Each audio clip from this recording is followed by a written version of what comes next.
Hello, and welcome to the Europe at War podcast. Episode 2.4, Rattenkrieg.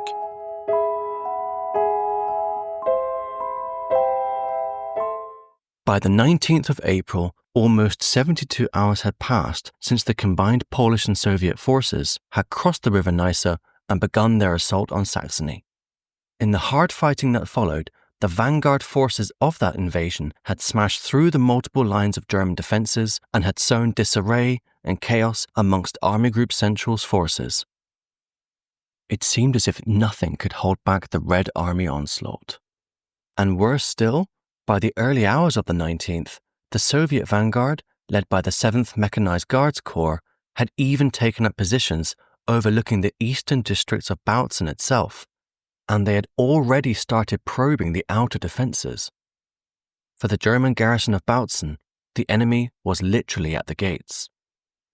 Just a quick interlude here to say that as we are now entering the phase of the battle within Bautzen itself, I just wanted to give you a quick reminder that in the description of this episode, you'll find a link to the Google map I created listing all of the important locations in Bautzen and Saxony which feature in the fighting.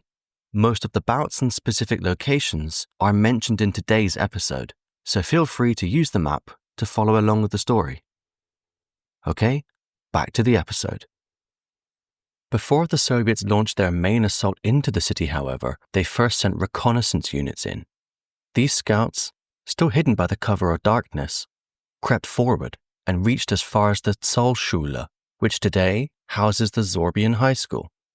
Upon their return, the scouts duly reported the strength of the German defences they came across, and they outlined the best routes for the Soviet tanks to take. The Germans, meanwhile, knew that an assault on Bautzen was imminent, so they hurriedly reinforced the defensive positions and lines of trenches with fresh men. However, in most cases, these reinforcements consisted of office clerks, typists, and administrative personnel. The amount of available fighting men was low, and the amount of ammunition for those men was even lower. In one such example, a trench which ran along the Johann Sebastian Bach Strasse was manned by only a few members of the Volkssturm. Each Volkssturm man in the trench had been given 2 to 3 Panzerfausts, but only a few of them actually had rockets to fire with.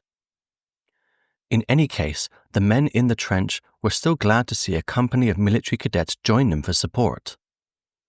More meat to the grinder.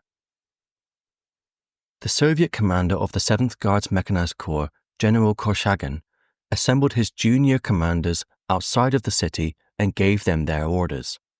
The strong German garrison in Bautzen could not be encircled and bypassed as part of the Soviet spearhead's drive towards Dresden, because Bautzen would then represent an unacceptable threat to the rear of that spearhead. Plus, the option of simply bottling up the Germans inside the city whilst his forces pressed on towards Dresden was also not possible, as this would require too many troops which he desperately needed for the assault on Dresden. In short, Bautzen had to be taken before they could move on to the real prize, Dresden. But taking Bautzen would be no simple task, and the general fully expected his troops to have to engage in deadly street fighting in order to capture the city. The losses were expected to be high. The general and his junior commanders agreed that the best way to capture Bautzen was to quickly storm and overpower the defenders before they had a chance to react, and that specialist rifle divisions, such as the 254th Rifle Division, would be best placed to do this. The only problem, however, was that the 254th Rifle Division had not yet caught up to the 7th Guards Mechanized Corps outside of Bautzen, whilst other rifle divisions from the Soviet 52nd Army were even further back still. In a perfect world, the Soviet commanders would have waited for their rearguard to actually catch up to them, but the commanders had started to realize just how susceptible their southern flank was to German counterattacks, so they reluctantly agreed to launch an assault on Bautzen immediately, utilizing whatever forces they had to hand. And the Soviet commanders agreed on the following strategy.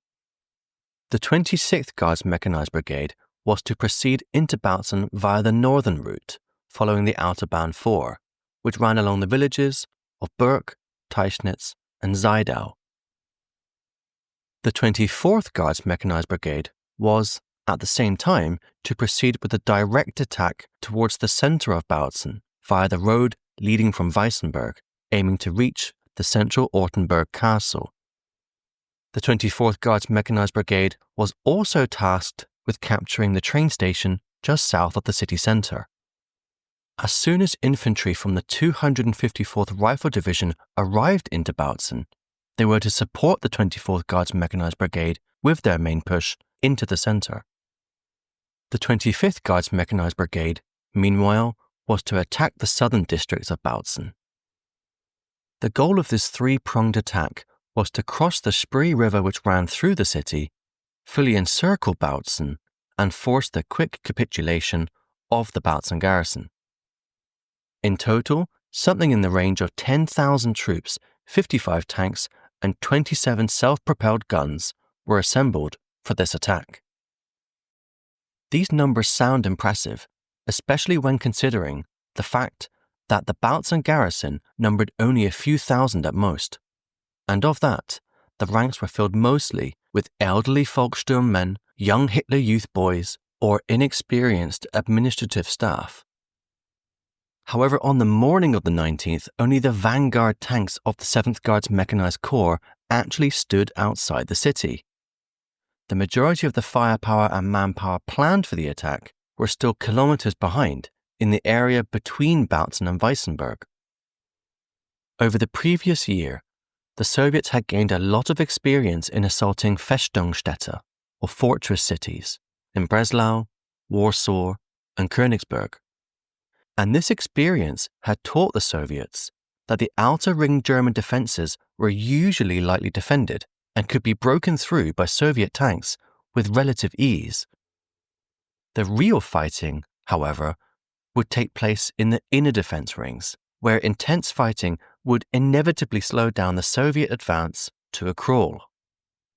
Moreover, the tighter the streets became, the less room for manoeuvre for the Soviet tanks, meaning that it was the Soviet infantry who would be required to do the dirty work, fighting tooth and nail, house by house. By now, the Soviet infantry were masters of Rattenkrieg, or War of the Rats. But the Battle of Bautzen would certainly put those skills to the test. At 4 a.m. on the 19th of April, the Soviets launched a 15-minute artillery barrage on the eastern districts of Bautzen. And once the firing stopped, 10 tanks started their advance towards the district of Nadowitz, which was defended by a battalion of Volkssturm.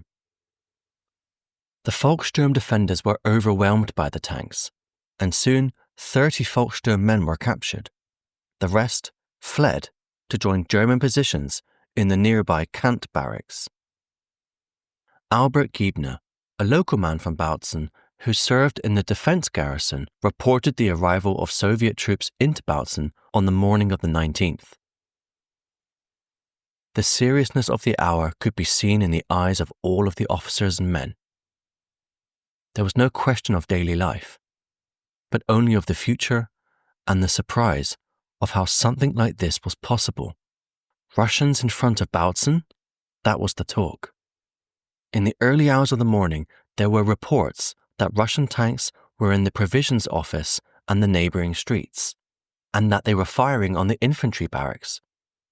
The Russians were equipped with heavy and very heavy weapons, whilst some of us only had German infantry rifles and some foreign rifles with little ammunition. There were no machine guns on our side, only a few, probably 2 or 3 submachine guns, so we were left facing a powerful enemy with superior weapons. The Soviet attack proceeded down Löbauerstrasse, which bisected the northeast and southeast of the city, and the Soviets faced strong resistance from the German defenders positioned in the Kant barracks and in the König Albert barracks. The barracks buildings were sturdy, and they offered good lines of fire for the defenders, and an intense firefight broke out for control of the defensive trenches which had been dug around the buildings. In one such fight, at the Kant barracks, a group of around 100 Germans from an anti-aircraft unit, backed up by ragtag soldiers from a mix of other units, managed to repel a Russian attack, armed only with their trusty Panzerfausts. An assortment of Hitler Youth boys manning a trench on Johann Sebastian Bachstrasse also fought hard to hold off the Soviets, launching wave after wave of Panzerfaust fire onto the tanks trying to break through, temporarily halting their advance. The Soviets, however, had little patience with these stubborn defenders, and they simply responded with an apocalyptic barrage of artillery fire.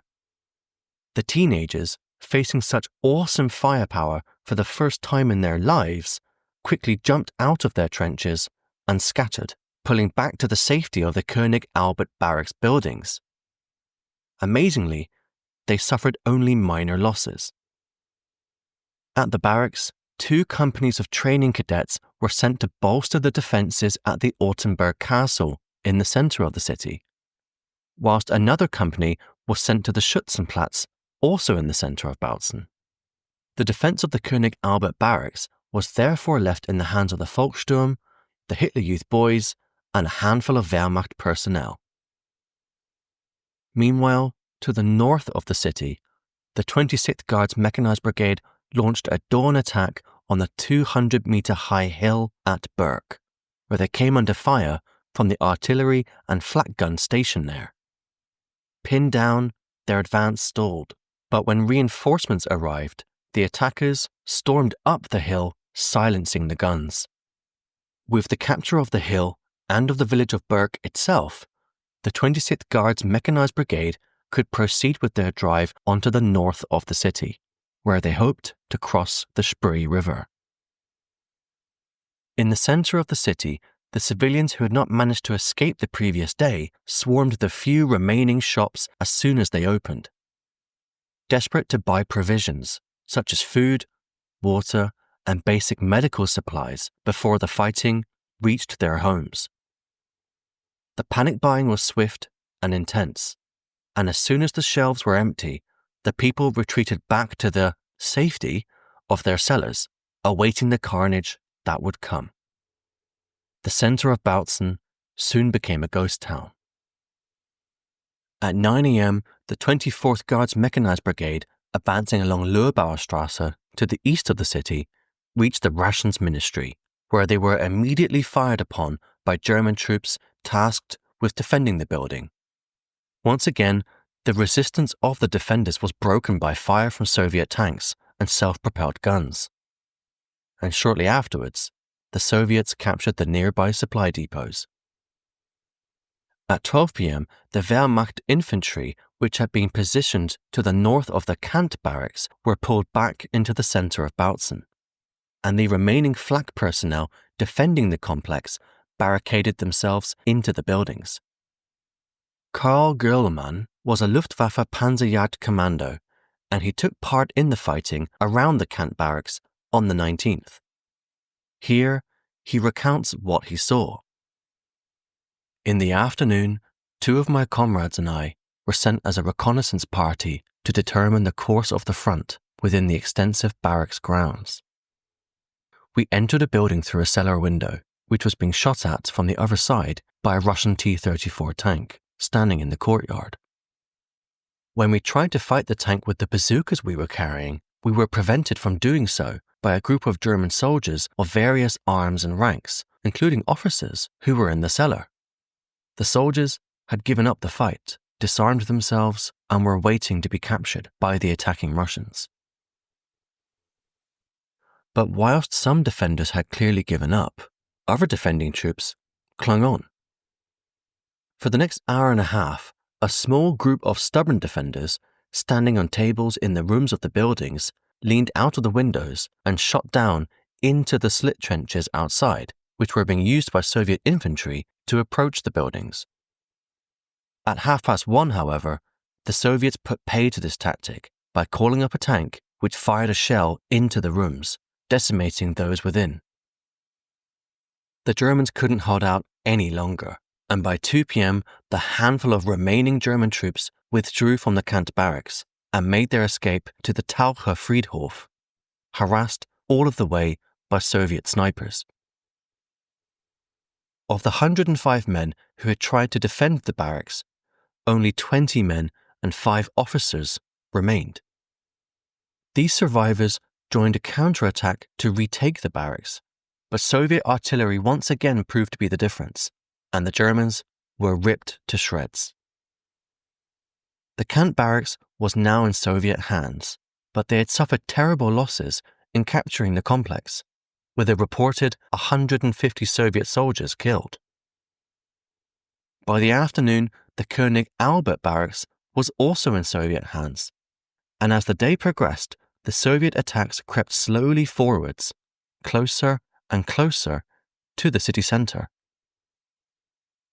As the Soviets had predicted, their assaults on the outer defence rings and trenches had been successful, though the fighting in the outer districts had nevertheless been more intense than expected. As they advanced further along the main roads into Bautzen, however, they began to come across increasingly formidable defence positions and anti-tank barricades. To overcome these more substantial defences, the Soviets created mobile groups of shock troops, consisting of 2 tanks, 1 self-propelled gun, 5 to 7 machine gunners, and a supplement of engineers. They hoped that this mixed bag of manpower, ingenuity, and powerful guns would make short work of the barricades. Luckily for the Soviets, their advance into the city was suddenly bolstered by the arrival of fresh reinforcements from the rest of the 7th Guards Mechanized Corps, who, upon reaching Bautzen, were immediately thrown into the fighting. This fresh injection of troops enabled the Soviets to capture the train station to the south of the city centre, whilst the road leading south out of Bautzen was also cut off by Soviet tanks. This compounded the hopeless situation for the people of Bautzen, who now had one less escape route out of the city. By the evening of the 19th, to the north of the city, the 26th Guards Mechanized Brigade had reached the banks of the Spree River, and the motorized riflemen attached to this brigade were able to cross the river. The tanks and artillery, however, remained stuck on the Soviet side until engineers could create crossings for them. At that moment, Luftwaffe planes once again appeared from the skies, strafing and bombing the engineers, preventing them from establishing any bridges. The Soviets had to wait until nightfall, when the Luftwaffe couldn't operate, before rudimentary bridges could be constructed, enabling the tanks to cross. By the end of the first day of the assault on Bautzen, the situation was looking pretty grim for the Germans. The outer defences had fallen. Isolated groups of German troops were cut off from one another and were forced to fend for themselves. And communication between the command of the Bautzen garrison and the German units stationed throughout the city was starting to deteriorate. The German defenders had no clear picture as to which parts of Bautzen were still in German hands, leading to unnecessary losses. For instance, the battered remnants of a Volkssturm company chose to retreat towards the train station, unaware that it had been in Soviet hands for the past few hours. The men were quickly surrounded and captured, and they were then transported to the rear of the front line to a farm at Niederkaine, north of Bautzen, where they were placed under guard. Bautzen itself was ravaged by constant explosions and gunfire, and parts of the city were on fire. In all of this chaos, civilians still tried to escape, but the number of routes leading out of Bautzen were diminishing by the hour, and by the end of the first day, the only route which remained open to them was the Neustädter Straße leading southwestwards out of the city. The Soviets, however, had cause for optimism.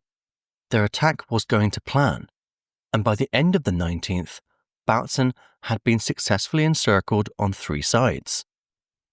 However, the losses the Soviets were suffering gave the commanders some cause for alarm, and so it was decided that before the attack could continue into the center of the city, the Soviets would first have to clear out the remaining German units holed up in houses in the eastern districts of the city.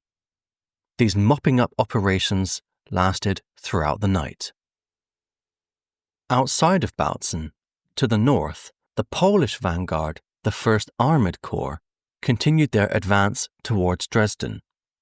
They crossed the Spree River at the village of Klix and advanced towards the town of Groß-Dubrau. By the evening, this armoured force occupied the village of Dubschke to the west of Bautzen, splitting the road between Bautzen and Dresden. This threatened the full encirclement of Bautzen.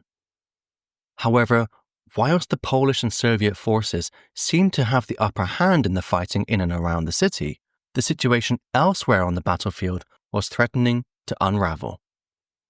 So let's leave the fighting in Bautzen for one moment and look at developments elsewhere in Saxony on the 19th of April.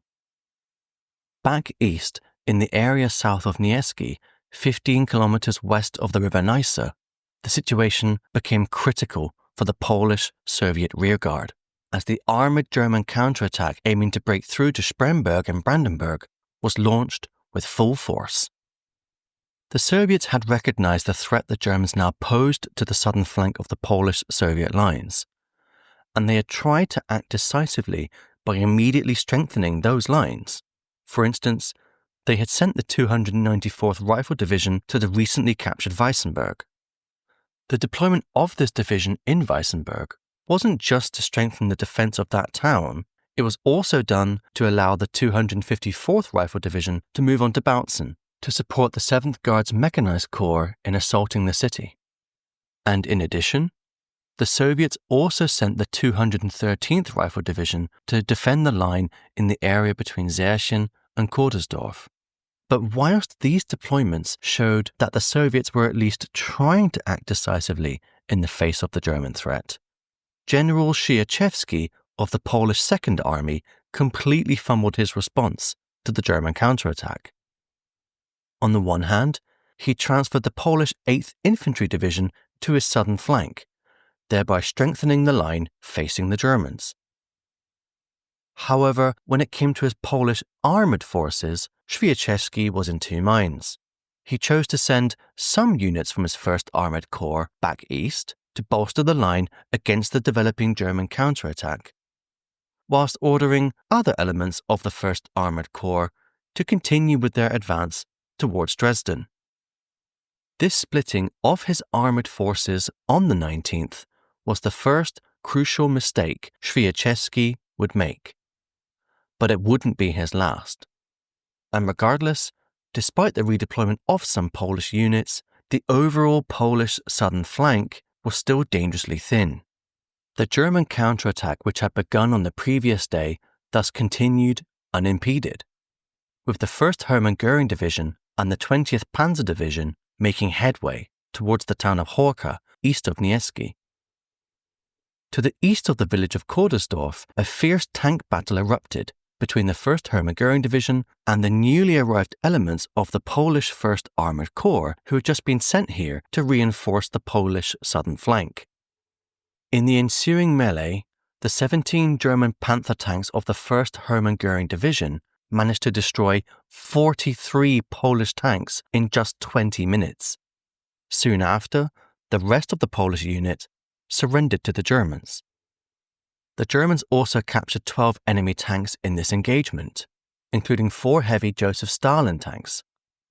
These Joseph Stalin tanks outclassed anything the Germans had in their arsenal, so the Germans were very happy to use them, after first painting large German crosses on them, of course. This small victory was not going to win the war for the Germans, but it still showed what they could achieve on the battlefield when the conditions were favourable. And in this battle, the numerical inferiority of the Germans mattered little when coming up against a Polish tank force which was inexperienced and tactically naive. Whilst the 1st Hermann Göring Division was enjoying its success against the Polish tanks, the 20th Panzer Division was also making great gains in its drive towards the town of Dieze. Army Group Center Commander Ferdinand Schörner, emboldened by these successes, was now planning for his armoured forces to strike deeper into the Polish and Soviet lines. And he also gambled that his forces could even drive onto Bautzen as well and cut off the head of the Polish-Soviet vanguard.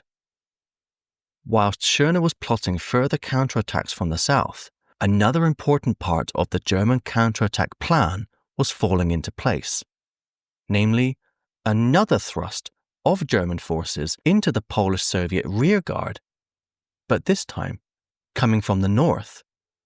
But where are these German forces coming from? As a result of the Polish-Soviet onslaught across the River Neisse on the 16th and 17th of April, many German units had been cut off from the rest of Schörner's Army Group Center, and those units were positioned near the village of Rietschen. These units, which also included remnants of the Brandenburg Division, were in communication with Schörner, so as he planned for his counterattacking force to strike north, the cut-off German units near Rietschen could strike south, thereby trapping the Polish-Soviet rearguard in a coordinated pincer attack. This pincer attack, if successful, could finally enable the Germans to close the breach in their lines and establish a strong continuous front. Plus, the icing on the cake of this plan was that once the German pincers had linked up with each other in the area of the Schwarze Schöps River, then the Polish-Soviet armoured vanguards currently assaulting Bautzen and advancing towards Dresden would be completely cut off from the rest of the Polish-Soviet forces in the rear. Thus, the Germans would have a free hand to attack those vanguards and eliminate them.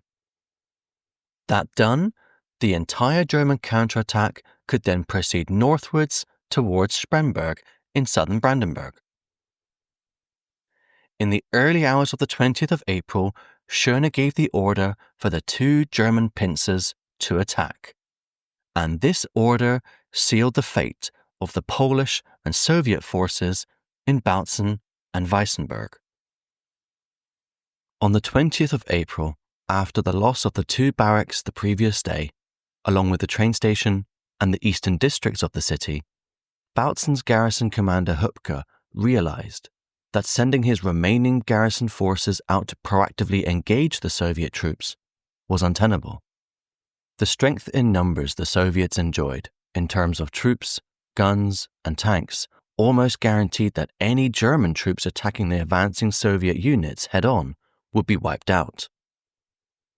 And even if a German delay action was successful and a Soviet advance was temporarily halted, then the Russians simply retaliated by calling in their impressive artillery, which wiped out the remaining German troops in seconds.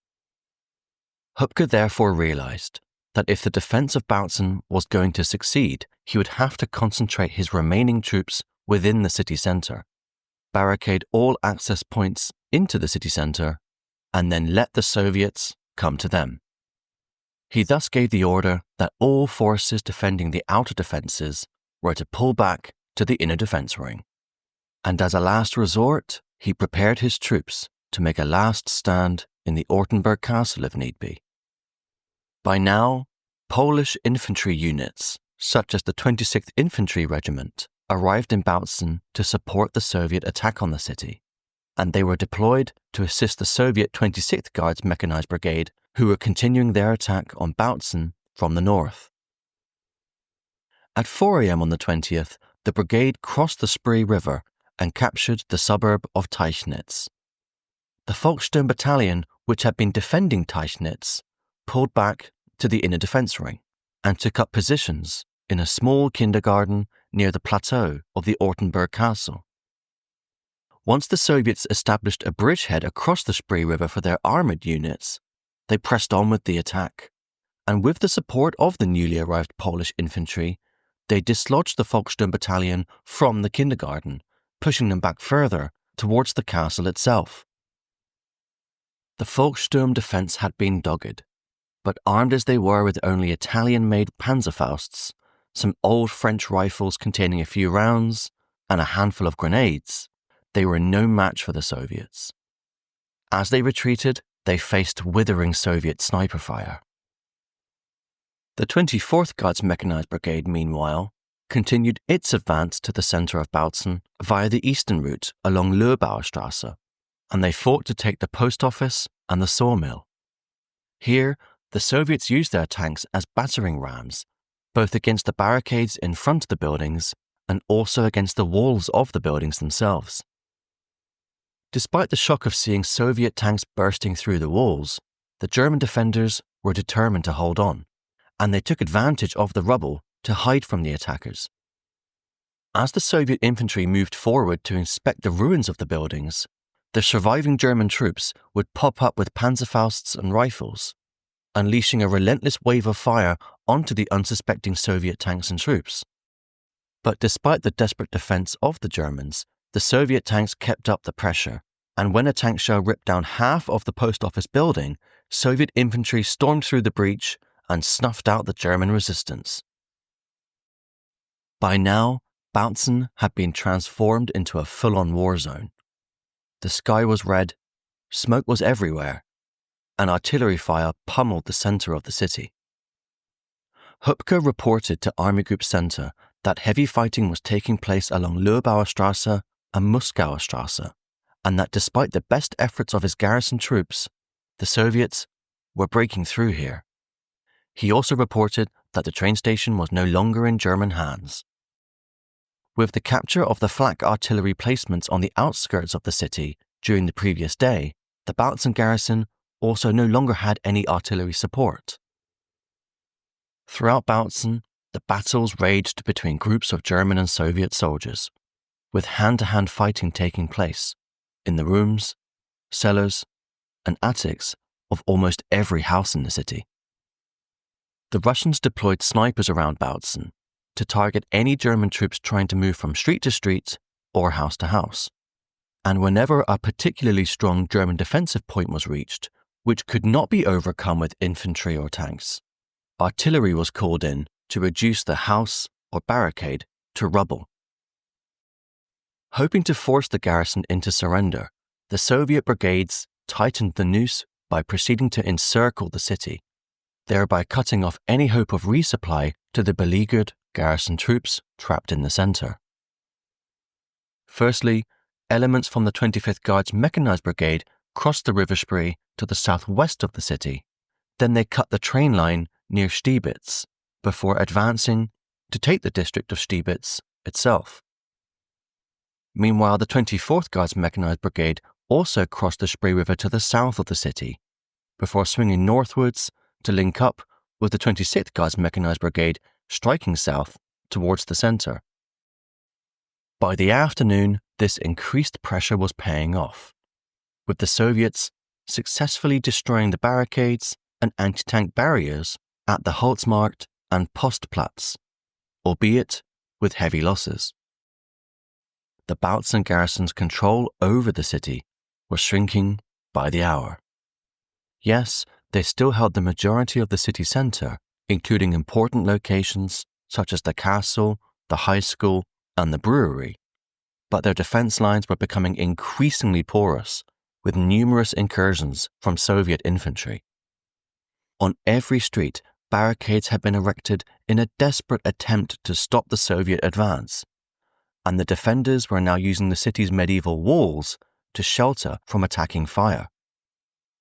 By the early evening of the 20th of April, the city hospital was captured by the Soviets, where more than 400 seriously wounded German soldiers and civilians were being treated. The capture of the hospital cut off the remaining defenders in the center from the German forces still holding out in the city's prison to the north.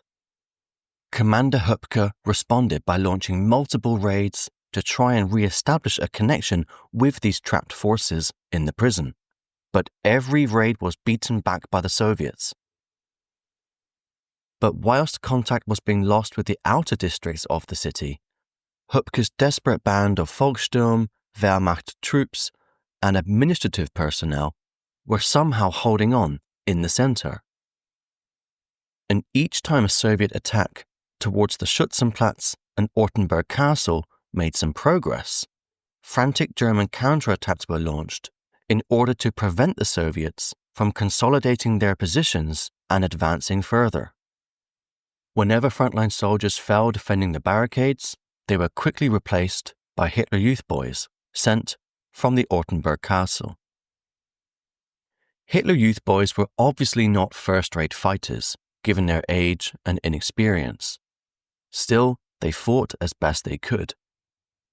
Martin Bühlang was a 16-year-old Hitler Youth boy who was thrown into the defense of the city.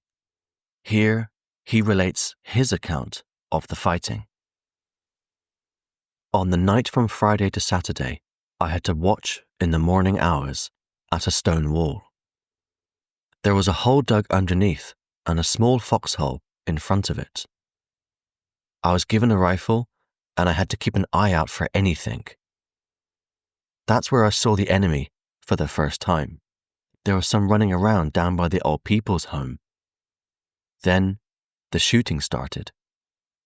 I fired my first shot and I'm convinced I didn't hit anyone. We had Italian rifles and German ammunition, and after shooting, I wanted to reload, but the case wouldn't come out. It was jammed. At that moment, someone came out of the bushes. I didn't realize it at the time, but it was a Pole with his submachine gun. He must have been so drunk that he didn't notice me. Can you imagine? When I eventually got out of the hole, I could barely throw a hand grenade. I was still wearing a steel helmet there, and I asked another older man, "Who owns this steel helmet?" He hissed at me and said, "Put that thing on." As I said, I was still half a child.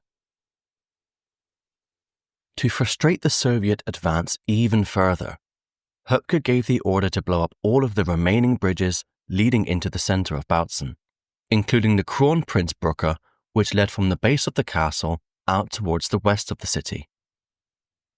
Before the bridges were blown, Höpke allowed for the evacuation of some elderly Volkssturm members who could no longer fight, along with the remnants of the 10th SS Frundsberg Division who had been stranded in the city without fuel. But before we give Höpke a gold medal for his humanitarian efforts, it appears little consideration was made to evacuate the estimated 5,000 civilians still trapped in the city, nor was any effort made to evacuate the wounded. At 7:15 in the evening, the bridges were blown. According to some sources, the remaining Nazi Party dignitaries in the city managed to escape Bautzen by car before the bridges were blown, like rats fleeing a sinking ship. Meanwhile, for the civilians and soldiers left behind, it was now clear there would be no escape. And to compound their misery even further, by the evening of the 20th of April, all gas, water, and electricity power stations were in Soviet hands.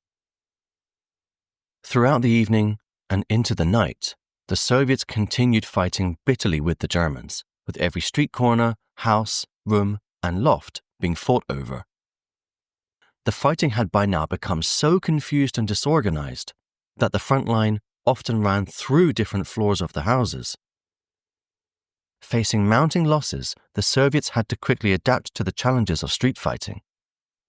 Panzerfausts were becoming a particular problem for the Soviet forces, as gangs of Panzerfaust-wielding Hitler Youths were managing to knock out an increasing number of enemy tanks, thereby robbing the Soviet infantry of the armored support they needed to advance further into the center. As a result, when Soviet troops came across a new junction or street, they quickly identified which opposing German troops had Panzerfausts, and they tried to take them out first before dealing with the other defenders. But whilst Panzerfausts were primarily used to knock out Soviet armor, the German defenders also used them in hand-to-hand fighting with Soviet troops, often firing salvos of rockets at point-blank range in a last-ditch effort to drive off the attackers. The Russians also tried new approaches when it came to the challenge of rooting out German troops from heavily defended positions. For example, if they came across a house or building which had been fortified by defending troops, the Soviets simply bypassed the stronghold, encircled it, and then proceeded to reduce it to smithereens by lobbing grenades, mortars, and tank shells into the entrenched position. Once the position had been silenced, Soviet infantry then proceeded on foot to mop up any remaining resistance. By the evening of the 20th, small groups of Soviet shock troops had managed to penetrate the inner defense ring, and they had entered the city center itself, with heavy fighting being reported on the central Schützenplatz. Approximately 100 garrison men had been assembled for the defense of the Schützenplatz, and the defenders were composed mainly of Volkssturm along with a company of military cadets dispatched from the König Albert barracks. They were mainly teenagers and were armed with little more than a few rifles, each only having a handful of rounds. Though 2 imposing MG-42 machine gun nests had been positioned on the square to aid with the defense. The desperate nature of the situation for the teenagers was probably best underlined by the fact that they were being led by a one-armed junior officer. The nearby Schützenhaus had been designated a key storage space for ammunition and supplies, plus it also housed a first aid station. As a result, it was heavily defended by the troops, and chopped-down trees had been used to create barricades blocking the access to the building.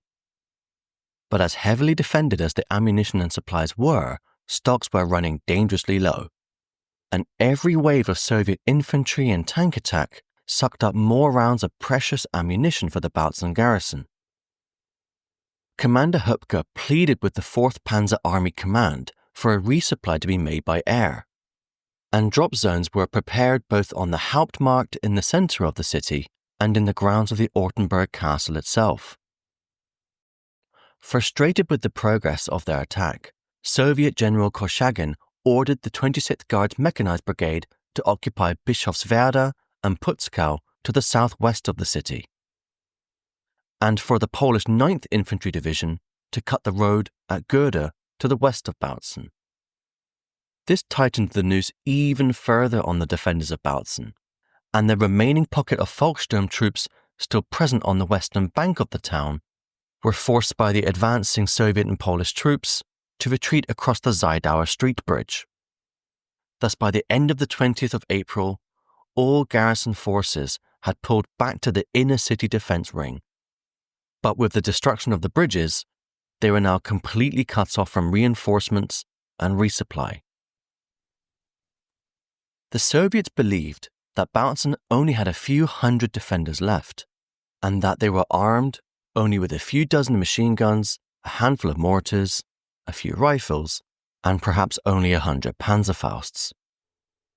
The Soviets were thus becoming increasingly confident that the German resistance in Bautzen would soon be crushed, and that the capture of the city was imminent. But just as it looked as if victory was at hand, General Szyszewski popped up again with another catastrophic order, which threatened to unravel the assault on Bautzen. So while the Soviet assault on the city was progressing well, their losses had been extremely high.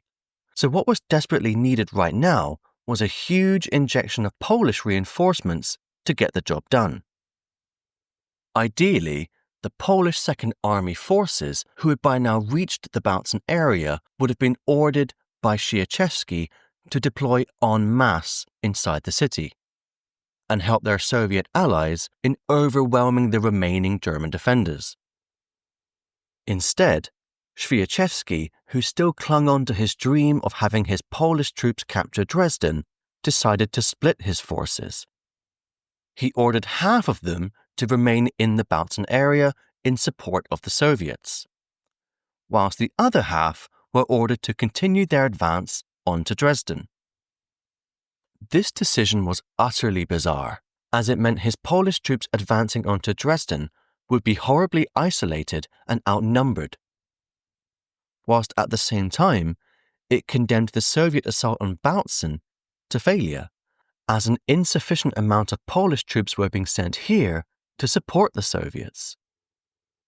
This error of judgment either stemmed from his inability to read the changing situation on the battlefield correctly, or, perhaps more likely, he was just blinded by the thought of having Polish troops be the first to secure the glory of capturing Dresden? We'll never know.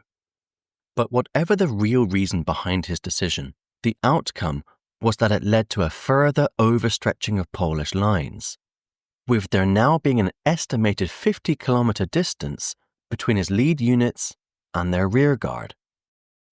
And the situation for the Polish and Soviet rearguard forces was going from bad to worse, as they faced an ever-increasing wave of German attacks in the east of Saxony around the Fürstgen area. The 20th Panzer Division continued their push onto Dieze, and they managed to recapture both Dieze and Kulm on the 20th of April, penetrating 6 kilometers into Polish lines. More importantly, they also succeeded in cutting the road between Niesky and Bautzen, isolating the Polish vanguard forces from their rearguard. The pincer movement plan, which Schörner had put into action the previous day, was clearly starting to pay off, with the German 554th Division from the Kohlsdorfer battle group threatening the rear units of the Polish Second Army now concentrated around Niesky. This shows that whilst the Polish Second Army leadership was splitting its forces and spreading them out too thinly, the Germans were instead concentrating their forces to push through the weakest parts of the Polish and Soviet lines. At the end of the day on April the 20th, Ferdinand Schörner once again made the bold claim that this German counterattack would break the Polish and Soviet forces in Saxony, reach Spremberg, link up with the German 9th Army in Brandenburg, and push up into the southern approaches to Berlin to assist in the defense of the capital. This pie-in-the-sky plan probably provided great comfort to Schörner and Hitler.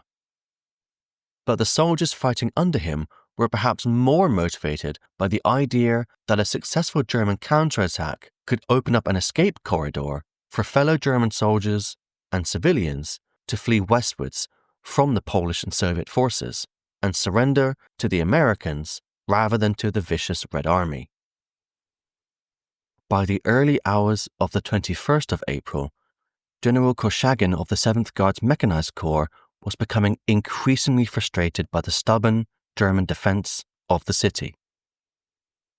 He assembled his commanders and asked for an update on the progress of their rearguard forces back further east in Saxony, as it was clear his troops inside Bautzen urgently needed reinforcements in order to complete the full capture of the city. The answer he received was not the one he wanted to hear. He was told that the main forces of the Soviet 52nd Army were still 40 to 45 kilometers to the east of Bautzen, and that far from being able to actually close this distance and race towards Bautzen, they were instead engaged in heavy fighting with a renewed German counterattack that was threatening to break their lines. General Korchagin realized that the main objective of reaching Dresden was no longer possible with the forces he had at his disposal. Because if he couldn't even break the defenders of Bautzen, a city of only 40,000, how is he possibly going to capture Dresden, a city of almost 500,000? But if the situation for the Soviets was not looking rosy on the morning of the 21st of April, then spare a thought for the Polish Second Army. So by the 21st, the Polish forces have now been split into 4 separate groups, spread out over 50 kilometers. In the far east of Saxony, close to the River Neisse, was the Polish 7th Infantry Division, which was concentrating on mopping up remaining pockets of German resistance in the area between Forst and Bad Muskau. To the west, separated by a 1-kilometer gap, was the 5th Infantry Division along with the 16th Tank Brigade. Then there was a much larger gap separating these two groups from the rest of the forces of the Soviet 52nd Army positioned around the Weissenberg area. And lastly, the remaining Polish forces of the 1st Armoured Corps and the 8th and 9th Infantry Divisions were now far off to the west, around Bautzen. Here, they were themselves spread thin, trying to juggle the dual objectives of supporting the Soviet assault in Bautzen whilst also at the same time sending units towards Dresden. These gaps in the Polish lines were like catnip to the Germans. The German counterattack made swift progress on the morning of the 21st, with the 20th Panzer Division, supported by the 17th Infantry Division, advancing towards the town of Mucka. They also linked up with German forces of the Northern Group, who the previous day had started striking south. This link-up successfully unified the two German pincers, and it officially cut off the Polish vanguard units around Bautzen from the remainder of their rearguard forces around Nieski. The Germans wasted no time in taking advantage of the isolated position the Polish rearguard forces now found themselves in. The German 20th Panzer Division and the newly arrived German forces from the north struck the inexperienced 16th Tank Brigade and the 5th Infantry Division of the Polish Second Army, wiping them out. The headquarters of the 5th Infantry Division, defended only by engineer and training battalions, came under direct attack, and the commander of the Polish 5th Infantry Division, General Alexander Waszkiewicz, was killed. Some survivors from the 5th Infantry Division headquarters escaped the carnage, and they managed to reach the lines of the 16th Tank Brigade at Fürstgen. But when they arrived, all they found was the charred remains of burnt-out tanks and bodies, because the brigade had also been annihilated in the German attack. After the fighting ended, it's estimated that only 100 out of the original 1,300 Polish troops in the area survived. The destruction of the Polish forces at Fürstgen, coupled with the capture of the area around Dieza, now enabled the Germans to proceed with the next phases of their plan. The first step was to recapture Weissenberg. The control of Weissenberg was crucial because the town lay on the main road leading to Bautzen. Thus, its capture by the Germans would enable them to use it as a springboard for their eventual relief of Bautzen.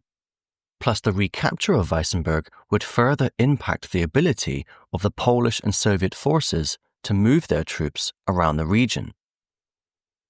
The Brandenburg Division was tasked with recapturing Weissenberg, and once they had achieved this, they were to move westwards to support the second step of the plan, the German relief of Bautzen itself.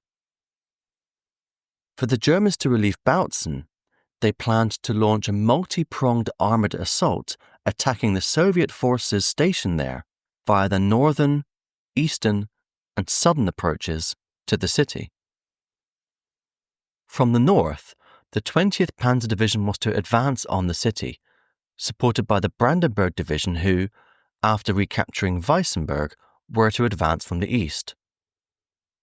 To the south of Bautzen, Army Group Central Command ordered the 1st Hermann Göring Division, supported by the 17th Infantry Division, to advance towards Bautzen, via the direction of the villages of Löbau and Grunewalde.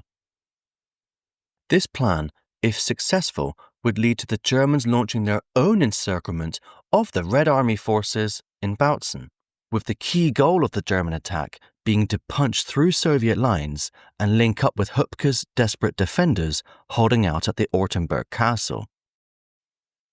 In Bautzen itself, General Korschagin of the 7th Mechanized Guards Corps was becoming increasingly worried by the reports of successful German counterattacks on the Polish-Soviet rearguard forces further east. Plus, he recognized that if Weissenberg was to be recaptured by the Germans, then his vanguard forces assaulting Bautzen could be cut off and encircled. He therefore moved quickly to head off this renewed German threat, and after discussions with the head of the Soviet 52nd Army and with Marshal Konev himself, Korschagin was ordered to pull out elements of his 25th Guards Mechanized Brigade from Bautzen and send them against the German 20th Panzer Division forces at Dieza. The Polish 1st Armoured Corps, meanwhile, was ordered to pull back from their positions around Bautzen and assist the 25th Guards Mechanized Brigade with their attack towards Dieza. but communication lines had already become disrupted by the German advance, so this order for the Poles couldn't be easily communicated to General Szyszewski. Instead, the orders had to be sent on foot, by Red Army messengers. In Bautzen, meanwhile, the 21st of April had seen the Soviets resume their attacks in the eastern city centre, forcing the German defenders back further towards the key area of the Kornmarkt. At 7 a.m., there had been a brief lull in the fighting, however, when Höpke had made contact with the Soviets and arranged for an evacuation of the German wounded who had been housed in the Lutheran school. The school was freely handed over by the Germans to the Soviets, who did agree to treat the wounded there. This was no scene of peace and harmony, however, as the Soviets still executed the Volkssturm commander who had been in charge of defending the school. After this brief pause, the Soviets pushed forwards, and they launched another assault on the central Hauptmarkt. The German troops defending the square were now running critically low on ammunition, and they had no choice but to abandon their positions and pull back to the grounds of the Ortenburg Castle. The Germans weren't just running out of ammunition, however. They were also running out of ideas on how to stop the relentless Soviet advance. And as a result, the Bautzen garrison was turning to increasingly desperate measures in their defense of the city. Höpke, for instance, ordered many buildings in the center to be set on fire, and the entire Ziedau district directly to the north of the Ortenburg Castle was soon ablaze. This tactic had its drawbacks, of course, as the lack of water meant the German defenders had no hope of actually controlling these fires once they broke out. As a consequence, the fire in the Ziedau district eventually spread as far as the walls of the Ortenburg Castle itself, threatening the defenders holed up there. The Schützenhaus, one of the garrison's most important storage houses, also went up in flames, taking the remaining ammunition and supplies along with it. By the afternoon of the 21st of April, the area under German control had been reduced to only the historic city centre and the half-dozen streets surrounding the Ortenburg Castle. And these small, cobbled medieval streets and alleys were themselves ravaged by fighting. German troops who dared cross these streets in an attempt to move between different defensive positions ran through a gauntlet of Soviet sniper fire. And more often than not, it was the Hitler Youth boys, inexperienced and shell-shocked from the fighting, who were the first to be picked off. However, the Soviets weren't the only ones who were employing snipers to great effect in the street fighting, as General Major Batejko, commander of the 254th Rifle Division, was also shot in the head by a German sniper, later dying from his wounds. As the fighting neared the Ortenburg Castle, the German defense was surprisingly bolstered by the inability of the Soviets to bring their heavy tanks to bear on the defenders, because the closer the Soviet forces came to the castle, the tighter the streets became, making it increasingly difficult for the large Soviet tanks to operate freely. But even if the Soviet tanks couldn't move through the tight streets, their infantry was still throwing everything they could at the German defenders.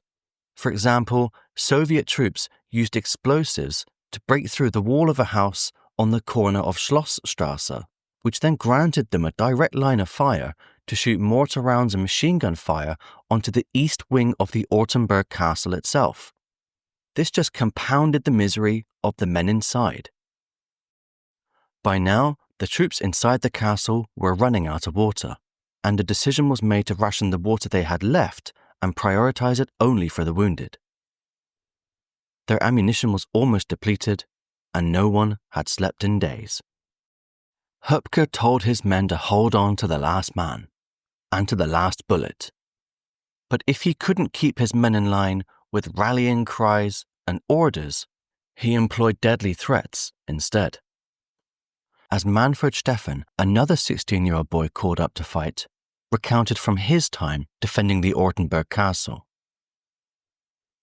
I can remember when some Volkssturm men appeared who had been arrested by another unit of troops. The Volkssturm men didn't want to fight anymore. Höpke replied, if they don't immediately go back out and continue fighting, he'll have them shot in accordance with the law. The Volkssturm men turned around, went back down the corridor, and up the slope, back to the front line. At this point, the Soviets brought forth loudspeakers on the back of trucks to broadcast an offer of surrender to the beleaguered castle defenders. And even a captured German policeman was dispatched to relay this offer of surrender in person. All offers of surrender were flatly rejected by Höpke. His refusal wasn't just a classic sign of a fanatical Nazi wanting to die rather than surrender to the hated Bolsheviks, however. For Höpke knew something which the attacking Soviets did not. Höpke had maintained constant radio contact with 4th Panzer Army Command, and he knew that the German counterattack was poised to attack Bautzen and relieve the city. All he and his men had to therefore do was hold on a little longer, and they would be saved.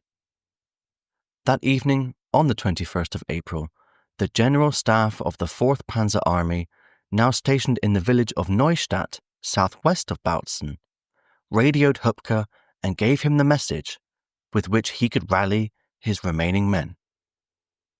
Hold on, we are coming. Just then, rain fell from the sky, dampening the fires raging throughout the city, and enabling the defenders of Bautzen to refill their water supplies.